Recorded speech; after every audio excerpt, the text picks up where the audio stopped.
saya akan mempresentasikan cara menganalisis dengan metode ANCOVA. Di sini saya akan menampilkan tata cara metode analisis ANCOVA dengan perhitungan manual. Contoh perhitungan manual menggunakan metode ANCOVA. Di sini ada permasalahan efektivitas 3 model pembelajaran, yaitu pembelajaran berbasis masalah atau PBL, discovery learning, dan pembelajaran berbasis proyek atau PJPL, terlihat dari skor prestasi belajar matematika. Ketiga kelompok yang menggunakan model pembelajaran tersebut selama 3 bulan. Untuk mengetahui prestasi belajar matematika awal atau X, maka sebelum perlakuan dengan model pembelajaran diberikan tes awal. Data prestasi belajar matematika dan prestasi belajar matematika awal ketiga kelompok disajikan sebagai berikut.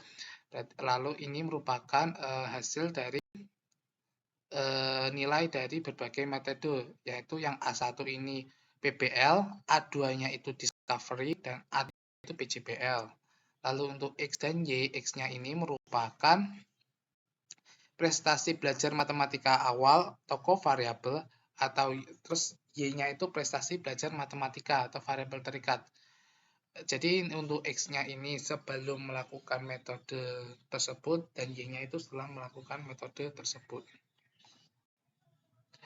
Prestasi belajar matematika awal diperoleh dari hasil tes awal, sedangkan prestasi belajar matematika diperoleh dari hasil tes akhir. Setelah pemberian perlakuan, lakukan pengujian hipotesis perbedaan rata-rata dengan signifikan 5%. Untuk cara penganalisanya, untuk langkah pertama, kita harus membuat hipotesis penelitian. Dari sini kita membuat hipotesis penelitian dari H0-nya, yaitu tidak ada perbedaan prestasi belajar matematika awal dengan prestasi belajar matematika yang menggunakan model pembelajaran PBL, Discovery Learning, dan PJPL. Untuk yang kedua, H1, terdapat perbedaan prestasi belajar matematika awal dengan prestasi belajar matematika yang menggunakan model pembelajaran PBL, Discovery Learning, dan PJPL. Untuk yang kedua adalah membuat hipotesis statistik. Ini hasilnya sama seperti yang nomor 1. Yang H0 itu kan tidak perbedaan. Jadi kan antara mu1, mu2, dan mu3 itu sama. Lalu untuk H1 itu kenapa harus mu1 tidak sama dengan mu2, tidak sama mu3? Karena ini kan ada perbedaan entah di metode 1, metode 2, atau metode 3. Untuk yang adalah menggunakan taraf signifikansi. Tadi sudah diketahui taraf signifikansi itu adalah alfa sama dengan 5%. Untuk yang keempat adalah menentukan uji yang digunakan. Uji yang kita gunakan adalah uji analisis kovarian satu jalur atau one way ANCOVA. Untuk yang kelima, kaidah pengujian. Di sini ada pernyataan jika F hitung itu lebih besar dari F tabel, maka H0 ditolak. Lalu jika F hitung kurang dari sama dengan F tabel, maka H0 diterima. Untuk yang keenam adalah menentukan F hitung dan F tabel. Untuk yang pertama adalah membuat tabel penolong. Dari sini kita buat tabel. Di sini ada X sama Y. Lalu untuk nilai X-nya itu kita kuadratkan dari 40 menjadi 1600, 40 1600, dan seterusnya. Untuk yang Y juga sama. Y-nya nanti kita kuadratkan, hasilnya seperti ini. Lalu nilai dari X kali Y, X kita kalikan dengan Y, kita taruh sini. Oke.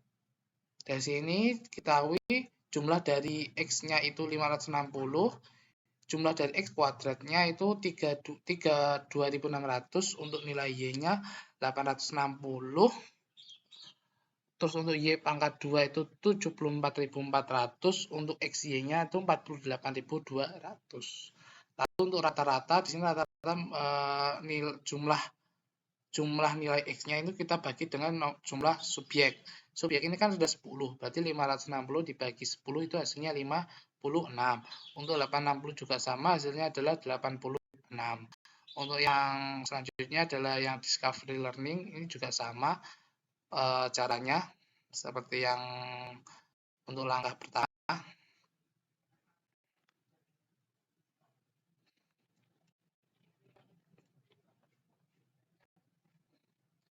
Yang ketiga adalah PJPL. PJPL juga sama seperti yang sebelumnya. Jadi sama kita menuliskan nilai X dan Y, lalu kita kuadratkan, lalu kita kalikan. Terus kita jumlah.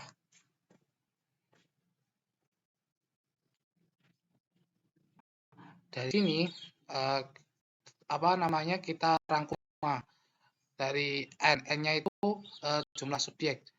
N-nya itu sama 10, 10, 10, 10, lalu kita jumlahkan hasilnya 30 sama 30. Untuk XI itu adalah jumlah dari nilai X tadi. Kan yang A tadi kan 560. Untuk yang A2 itu 30 dan A3-nya 570. 560, 530, 570. 860, 740 dan 710. Lalu kita coba seperti untuk jumlah dari X pangkat 2 itu dapati hasil ini.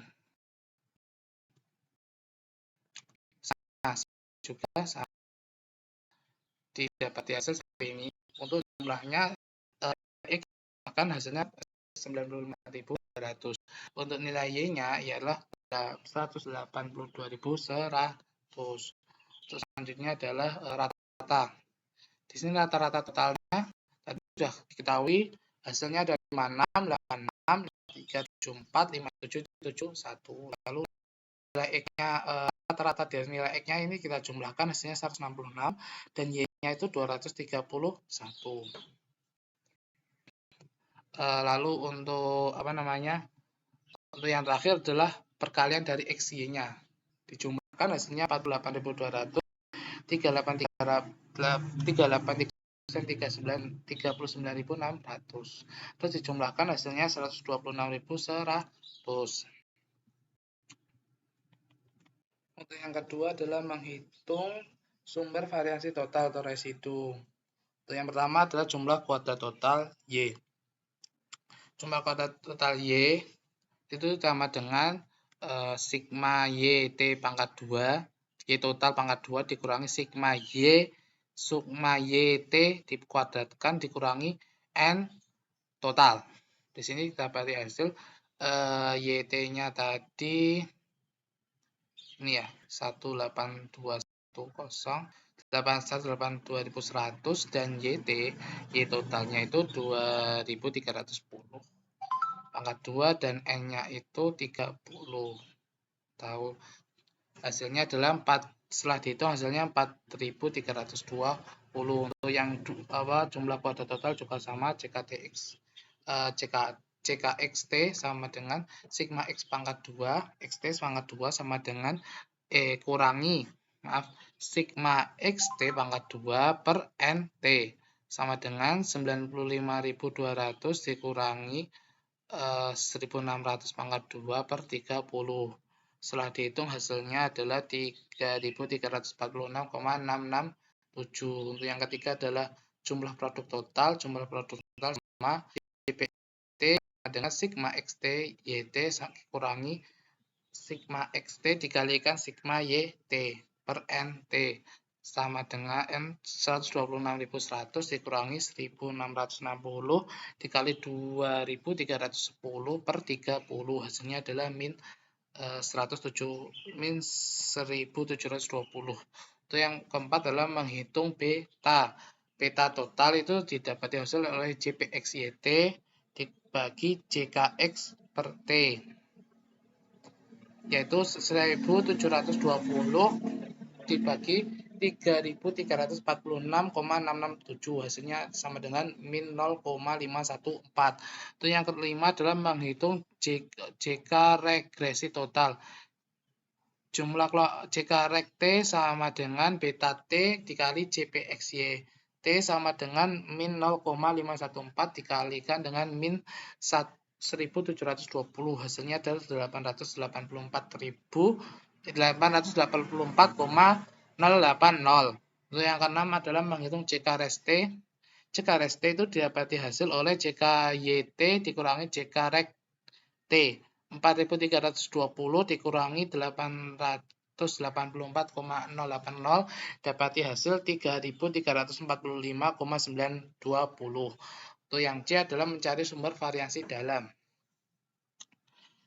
Untuk yang pertama adalah JKY. JKY itu sama dengan sigma Y pangkat 2T dikurangi sigma Y1 pangkat 2 dibagi N1 ditambah sigma Y2 pangkat 2 dibagi N2 ditambah sigma Y3 pangkat 2 dibagi N3. Hasilnya sama dengan 182.100 dikurangi 860 pangkat 2 per 10 ditambah 530 pangkat 2 per 10 ditambah 570 pangkat 2 per 10. Hasilnya adalah 2970. Untuk yang kedua juga sama. JKX sama dengan XT pangkat jumlah XT pangkat 2 dikurangi X1 pangkat 2 ditambah X2 pangkat 2 ditambah X3 pangkat 2 per ini X pangkat 1 pangkat 2 bagi N1 plus X2 pangkat 2 bagi N2 plus X pangkat 3 pangkat 2 bagi N3. Hasil 95.200 dikurangi 560 pangkat 2 per 10 ditambah 530 pangkat 2 per 10 ditambah 570 pangkat 2 per 10 didapati hasil 3.260. Selanjutnya adalah menghitung JPXY. JPXY itu sama dengan sigma XT YT dikurangi sigma X1 kali sigma Y1 dibagi N1 ditambah sigma X2 dikali sigma Y2 per N2 ditambah sigma X3 dikali sigma Y3 per N3 didapati hasil di sini ada 126.100 dikurangi 560 kali 860 dibagi 10 ditambah 530 dikali 740 per 10 ditambah 570 dikali 710 per 10 sama dengan 1750.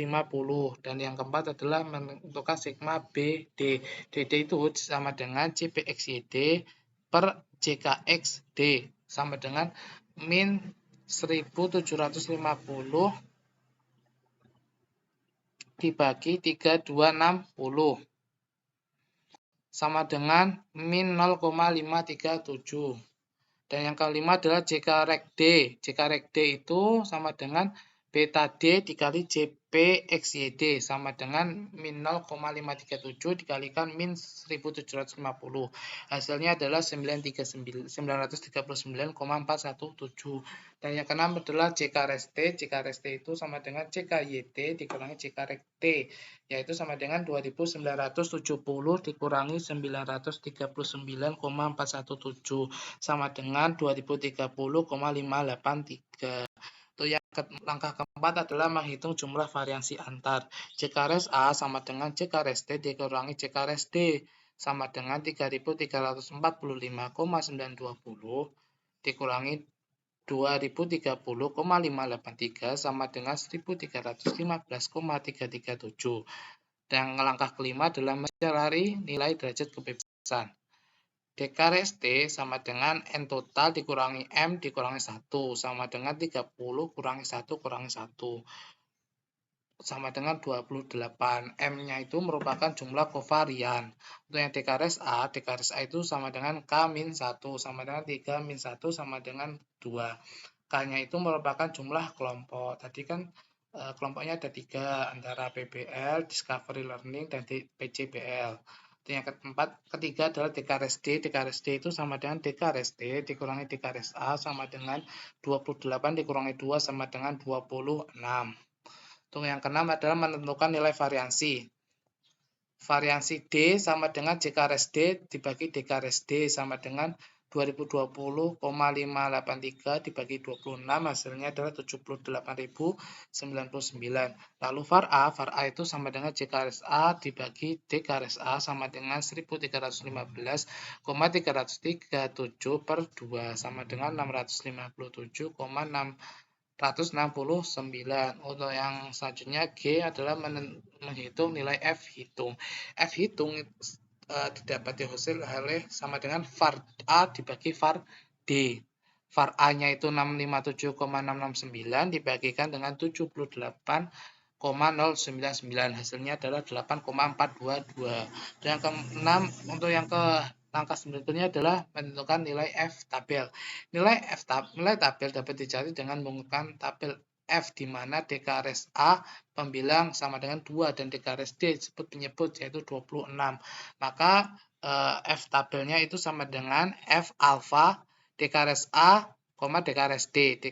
Alfanya tadi kan 5%, 5% dari desimal itu 0,05. Selanjutnya 2,26 yaitu 3,370. Jadi nanti kita lihatnya itu di tabel, ada tabel nanti menunjukkan dia itu hasilnya 3,370. Untuk yang selanjutnya adalah membuat tabulasi ragam ANCOVA satu jalur. Di sini ada sumber variasi antar kelompok, dalam kelompok, dan total.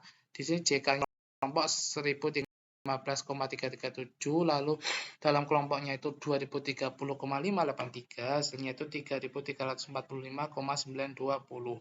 Untuk DK-nya antar kelompoknya ada 2, dalam kelompoknya ada 26. Totalnya ada 28. Lalu untuk variansinya kelompok itu 657,669 dan dalam kelompoknya itu 78,099. Lalu F hitungnya hasilnya adalah 8,422. Sedangkan F tabelnya itu 3,370. Kita tarik kesimpulan. Di sini F hitungnya kan 8,422. Lalu F tabelnya 3,370. Karena F hitung itu lebih dari F tabel, maka H0 ditolak. Artinya ada perbedaan prestasi belajar matematika antara siswa yang dikontrol prestasi belajar awalnya antara dibelajarkan dengan model pembelajaran PBL, Discovery Learning, dan PJBL.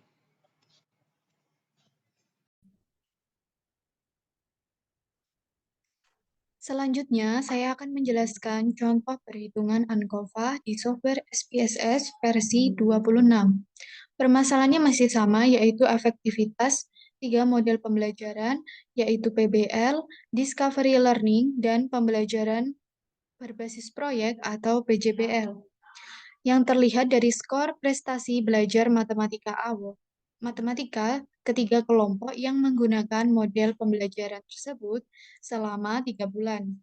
Untuk mengetahui prestasi belajar matematika awal, maka sebelum perlakuan dengan model pembelajaran diberikan tes awal. Data prestasi belajar matematika dan prestasi belajar matematika awal ketiga kelompok disajikan pada tabel berikut ini. Subjeknya terdapat 10 subjek. Untuk H0 dan H1-nya masih sama, yaitu seperti ini. Kemudian taraf signifikansinya 5%.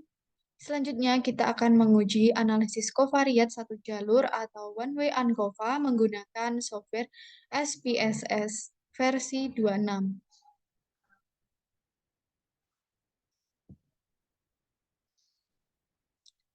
Di sini sudah saya buka SPSS versi 26-nya.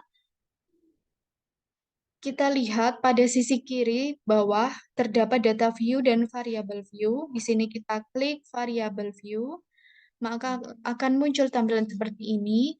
Yang pertama, kita ketikkan terlebih dahulu variabel bebasnya, yaitu model pembelajaran.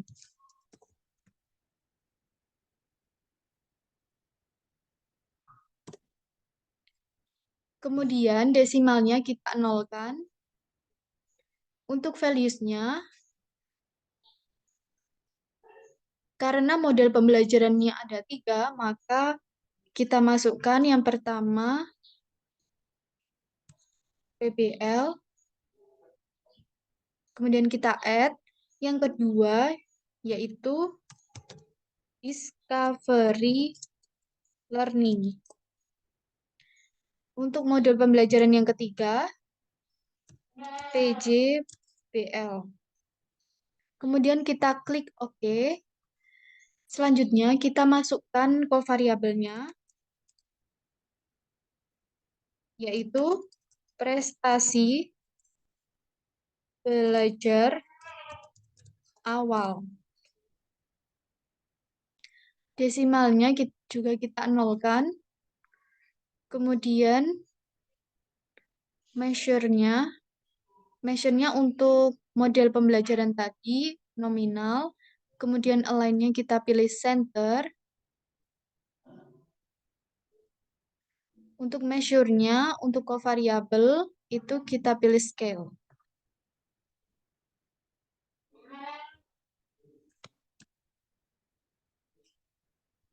Selanjutnya, kita masukkan variabel terikatnya, yaitu prestasi belajar matematika. Desimalnya kita nolkan. Kemudian align-nya kita pilih center. Dan measure-nya kita pilih scale. Selanjutnya kita klik data view. Maka akan muncul tampilan seperti ini.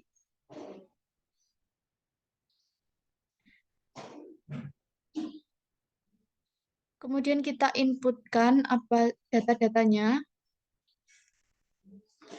Untuk yang kolom model pembelajaran ini, karena model pembelajarannya ada 3, dan subjeknya ada 10, maka kita ketikkan angka 1 sebanyak 10 pada kolom ini.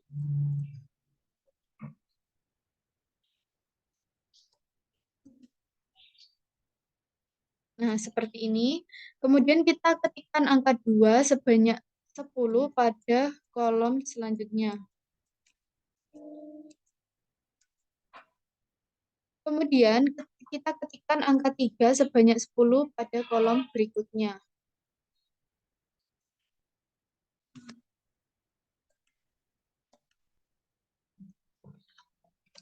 Nah, jika sudah,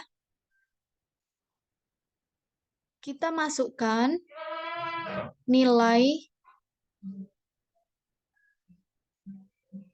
X dan Y-nya. Nilai X dan Y ini, nilai X itu adalah prestasi belajar awal dan Y-nya itu nilai prestasi belajar matematika setelah diberikan perlakuan yang berupa model pembelajaran tadi. Nah, untuk yang model pertama yaitu A1, kita copy seperti ini. Kemudian kita buka kembali SPSS-nya. Kemudian kita blok pada baris model pembelajaran yang pertama, kita pastekan nilainya tadi.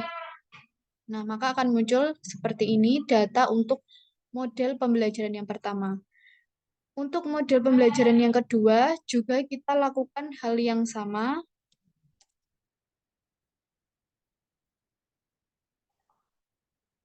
Kita blok ini datanya baris model pembelajaran yang kedua. Dan juga untuk model pembelajaran yang ketiga, datanya kita masukkan juga.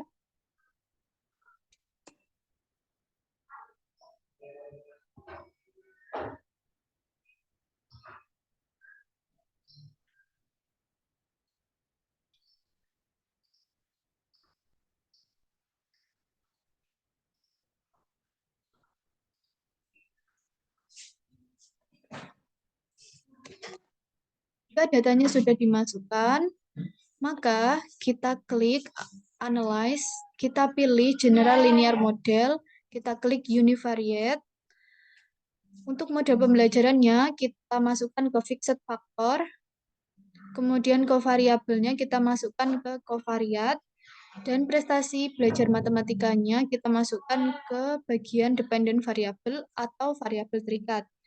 Kemudian kita klik EM Means, kita pilih model pembelajaran, kita add ke display means for, kemudian kita centang compare main effect, kita pilih Bonferroni, kemudian kita klik continue, kemudian kita klik option, kita pilih descriptive statistik, estimate of effect size, dan homogeneity test. Nah, di sini signifikan levelnya 0,05 dan confidence intervalnya 95%. Kita klik continue, kemudian kita klik OK.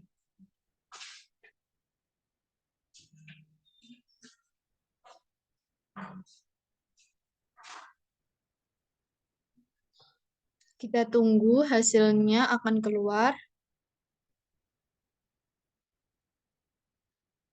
Nah, seperti ini. Pada tampilan utama akan muncul tabel between subject factor. Nah, di sini menunjukkan jumlah subjek pada setiap model pembelajaran. Untuk model pembelajaran PBL ada 10, model pembelajaran Discovery Learning ada 10, dan model pembelajaran PJBL juga ada 10. Selanjutnya, di sini akan menampilkan tabel deskriptif statistik. Nah, pada tabel ini menyajikan rata-rata, standar deviasi, dan juga jumlahnya.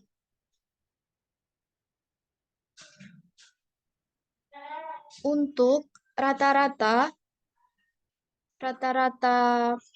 model pembelajaran PBL sebesar 86, rata-rata model pembelajaran Discovery Learning sebesar 74, dan rata-rata model pembelajaran PJBL sebesar 71. Kemudian di sini ada Levene Test of Equality of Error Variance. Nah, Levene Test ini bertujuan untuk mengetahui apakah varian atau sampel yang kita gunakan itu homogen atau tidak, sama atau tidak. Nah, di sini bisa kita lihat dari kolom sig-nya atau tingkat signifikansinya sebesar 0,402. Maka ininya, jika sampelnya mempunyai varian yang sama, maka tidak dapat dilakukan uji one-way ANCOVA. Yang di sini kan tingkat signifikansinya menunjukkan 0,402 lebih dari 0,05, sehingga tidak ada perbedaan varian, sehingga sampelnya homogen. Untuk hasil yang utama disajikan pada tabel test of between subject effect. Nah, untuk tabel ini yang kita lihat adalah tingkat signifikansi dari kovariabel prestasi belajar awal dan model pembelajaran, serta tingkat F-nya model pembelajaran. Di sini pada tabel menunjukkan tingkat signifikansi dari kovariabel prestasi belajar awal sebesar 0,002, yang artinya kurang dari 0,05. Maka tingkat signifikansi tersebut menunjukkan bahwa kovariabel prestasi belajar awal memiliki pengaruh terhadap hasil akhir atau post-test prestasi belajar matematika. Nah, di sini juga ditunjukkan signifikansi dari model pembelajarannya sebesar 0,002. Dan tingkat signifikansi tersebut kurang dari 0,05, sehingga menunjukkan bahwa H0-nya ditolak. Artinya, dengan mengontrol prestasi belajar awal matematika, terdapat perbedaan prestasi belajar matematika antara siswa yang menggunakan model PBL, Discovery Learning, dan juga PJBL. Kemudian di sini juga ditunjukkan pada tabel estimasi rata-rata prestasi belajar matematika setelah menggunakan model pembelajaran. Untuk rata-rata prestasi belajar matematika setelah menggunakan model pembelajaran PBL sebesar 86,358, dan untuk setelah menggunakan model rata-rata prestasi belajar matematika setelah menggunakan model pembelajaran Discovery Learning sebesar 72,747. Dan rata-rata prestasi matematika setelah menggunakan model pembelajaran PJBL sebesar 71,895.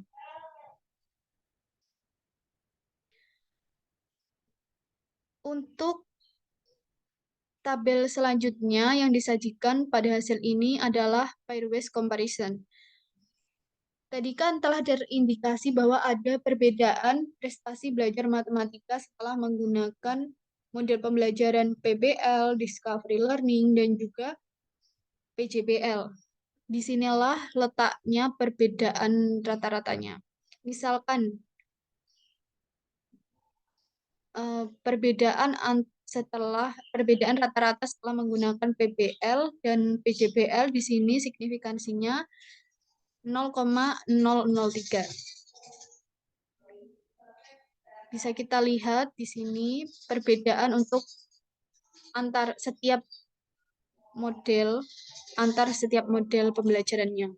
Sekian presentasi dari kelompok kami.